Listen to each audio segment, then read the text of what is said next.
రైతు భరోసా పథకం అమలుపై వ్యవసాయ శాఖ మంత్రి తుమ్మల నాగేశ్వరరావు కీలక అప్డేట్ ఇచ్చారు. ఈ పథకం అమలుకు త్వరలోని విధి విధానాలు రూపొందించనున్నట్లు వెల్లడించారు. గత ప్రభుత్వంలో మాదిరిగా కాకుండా కేవలం పంట సాగు చేసే వారికి మాత్రమే పెట్టుబడి సాయం అందజేస్తామని చెప్పారు. రైతు భరోసా పథకం కింద పంట పెట్టుబడి సాయం కింద ఎకరాకు 15,000 సాయం అందజేస్తామని అసెంబ్లీ ఎన్నికల ముందు కాంగ్రెస్ హామీ ఇచ్చిన సంగతి తెలిసిందే. గత బీఆర్ఎస్ ప్రభుత్వం రైతు బంధు పథకం పేరుతో ఎకరాకు 10,000 సాయం అందించగా తాము అధికారంలోకి వస్తే 2 విడతల్లో 15,000 సాయం అందిస్తామన్నారు. కాంగ్రెస్ అధికారులకు రాగా రైతు భరోసా పథకం కోసం అన్నదాతలు ఎదురుచూస్తున్నారు. ఇప్పటికే పంట సాగు చేపట్టిన రైతులు ఎప్పుడెప్పుడు అకౌంట్లలో డబ్బులు పడి జమ చేస్తారా అంటూ ఆతగా ఎదురుచూస్తున్నారు.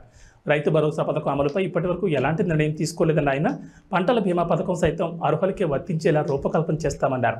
బీమా ప్రీమియం సొమ్ము ప్రభుత్వం చెల్లిస్తుందని, నష్టపోయిన రైతులకు బీమా పరిహారం అందేలా నిబంధనలు సరళతరం చేస్తామన్నారు. 2 లక్షల చొప్పున పంట రుణాలను ఏకకాలంలో మాఫీ చేయాలని రైతులు కోరుతున్నారని తుమ్మల వెల్లడించారు.